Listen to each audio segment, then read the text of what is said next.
శ్రీమాత్రే నమ. జయ గురు దత్తాత్రేయ నమ. ఈ వీడియోలో మనం పుబ్బ నక్షత్రం గురించి తెలుసుకునే ప్రయత్నం చేద్దాం. పుబ్బ నక్షత్రం అంటే యాక్చువల్గా అది పూర్వ ఫల్గుని, దాన్నే మనం పుబ్బ అని సింపుల్గా వ్యవహారంగా పిలవడం జరుగుతూ ఉంటుంది. సో ఈ నక్షత్రం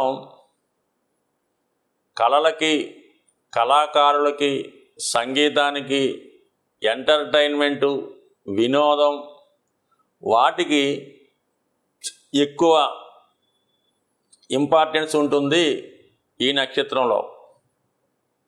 అలాగే పెద్దలు ఇచ్చినటువంటి సంపదని అది జాగ్రత్తగా కాపాడుకునే విధంగా ఈ నక్షత్రం మనకి కనబడుతూ ఉంటుంది.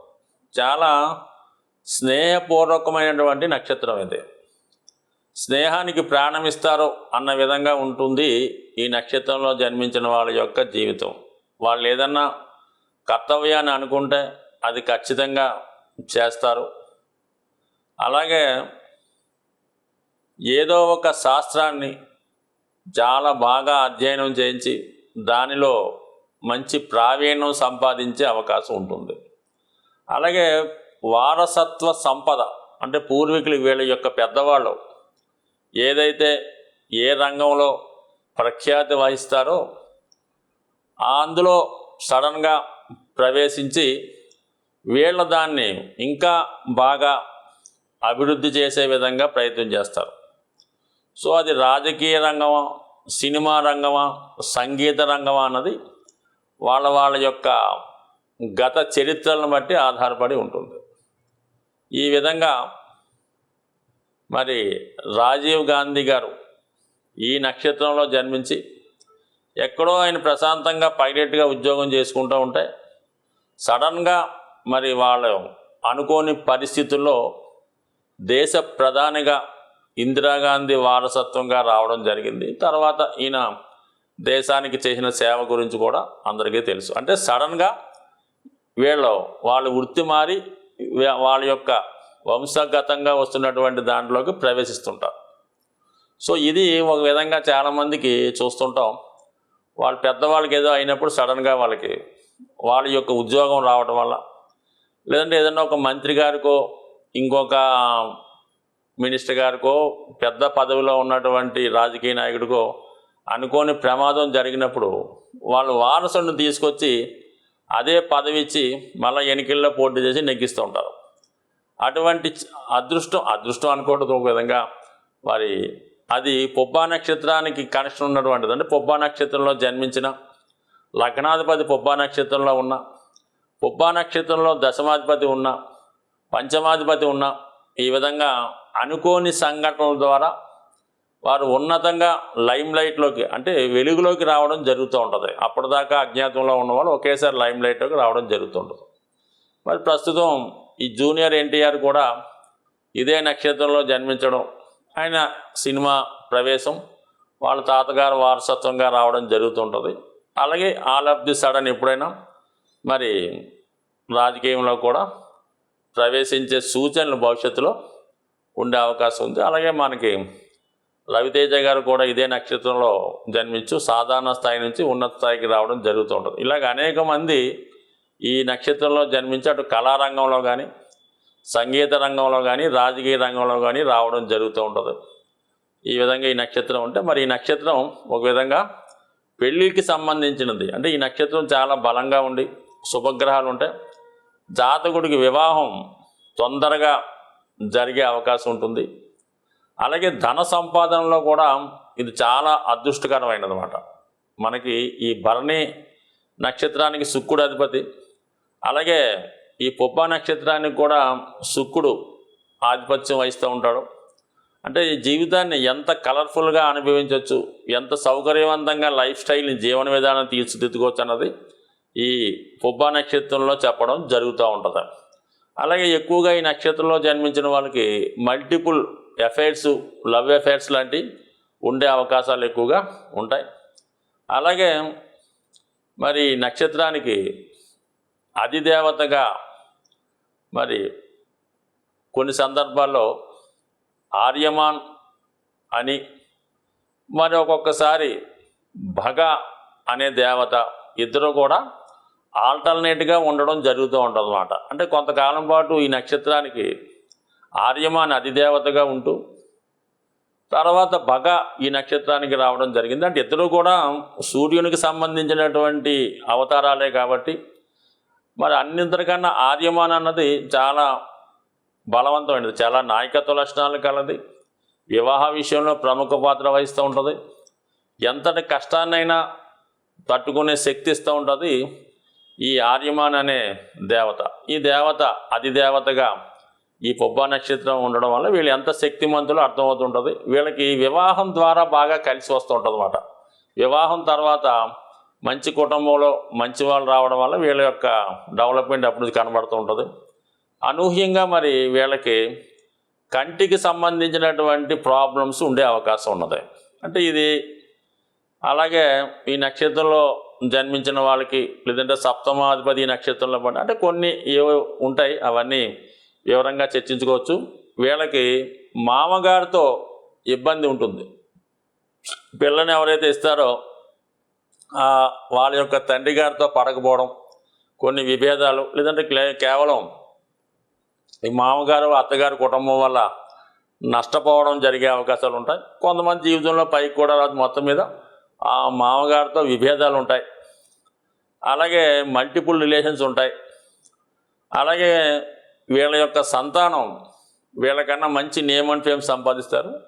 మరీ ముఖ్యంగా వీళ్ళకి సంతానం కలిగిన తర్వాత చాలా అభివృద్ధి కలుగుతూ ఉంటుంది. అంటే ఇంత మనం ఇదగా అనుకున్నటువంటి వాళ్ళు కాకుండా ఇదే నక్షత్రం, అంటే ఈ పూర్వ పాల్గొనే నక్షత్రం, తర్వాత వచ్చే ఉత్తర పాల్గొనే నక్షత్రం, ఈ రెండు కూడా పల్గునుడు అంటే అర్జునుడు.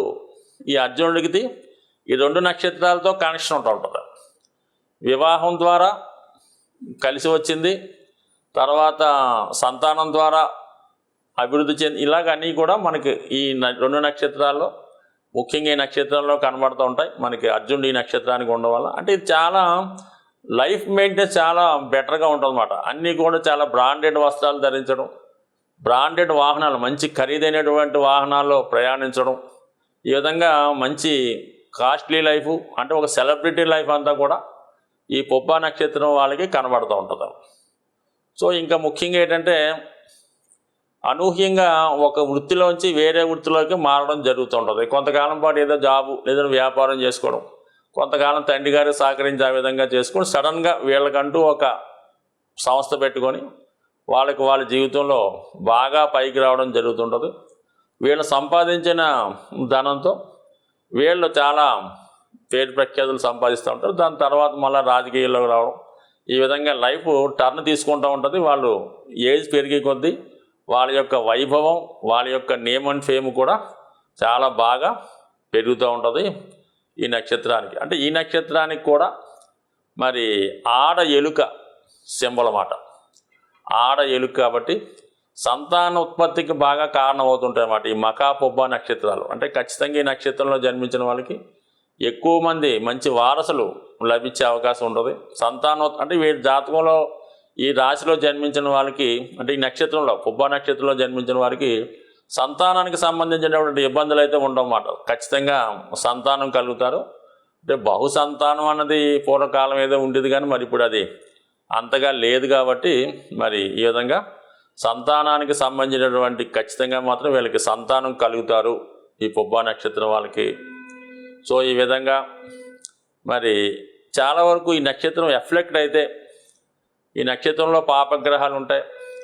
ప్రయాణాలు చేస్తున్నప్పుడు అంటే ఏదైనా శుభకార్యం నిమిత్తం ప్రయాణం చేస్తుంటే, ఏదైనా వివాహం కొరకు వెళ్ళడం, వివాహంలో తిరిగి రావడం, ఈ విధంగా వచ్చినప్పుడు యాక్సిడెంట్స్ అయ్యే అవకాశం ఉంటాయి, ప్రమాదాలు జరిగే అవకాశం ఉంది. కాబట్టి మరి వీళ్ళు ఏదన్నా ఎక్కువ మందితో కలిసి ప్రయాణం చేస్తున్నప్పుడు, ఇలాంటి వివాహ వేడుకల్లో పాల్గొన్నప్పుడు కూడా ఒక విధంగా కొంత జాగ్రత్త వహించవలసి ఉంటుంది. అంటే ఏంటంటే ఇది మనకి మకా నక్షత్రంలో రాజ్యాన్ని పొందడం, ఒక పట్టాభిషేకం జరగడం కనబడుతూ ఉంటుంది. పుబ్బా నక్షత్రంలో ఈ రాజ్యం పొందిన తర్వాత చేసుకునే ఉత్సవాలు, సంబరాలు, ఇవన్నీ కూడా మనకి పుబ్బా నక్షత్రంలో కనబడతాయి. అందుకని వివిధ కళాకారులు కళారంగానికి చెందినవి అనేక రకాలుగా ఉంటాయి.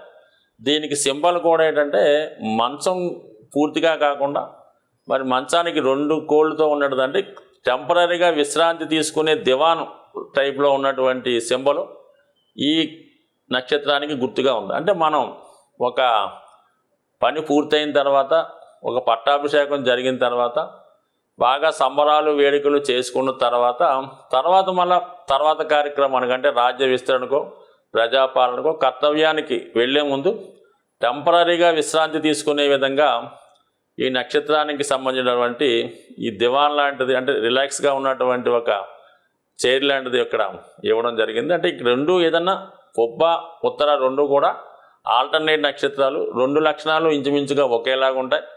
ఈ అధిదేవతలు కూడా ఇంచుమించుగా 2 సారికి ఒకేలాగా ఉంటుంది కాబట్టి సో ఏదైనా ఈ పుబ్బా నక్షత్ర జాతకులు జీవితంలో బాగా ధనాన్ని సంపాదించగలిగే నక్షత్రంలో ఈ పుబ్బా నక్షత్రం ఒకటి.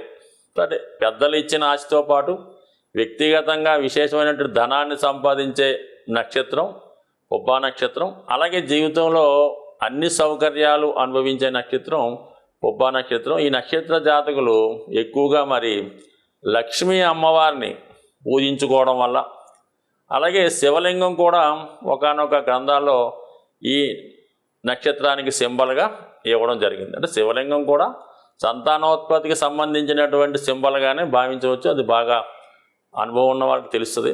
ఈ శివలింగాన్ని పూజించడం వల్ల కానీ, ప్రతిరోజు ఏదైనా ఒక స్ఫటిక శివలింగం మీ దగ్గర పెట్టుకొని దానికి ప్రతిరోజు ఎంతో కొంత వాటర్తోనో దేనితోనో అభిషేకం చేయడం వల్ల ఖచ్చితంగా మరి ఈ రాశి వారికి ఎక్కడ ఏ స్థాయిలో ఉన్నా ఐశ్వర్యవంతులు అవుతారు. సంపాదించిన ధనాన్ని చాలా సౌఖ్యంగా అనుభవిస్తారు. స్వస్తి.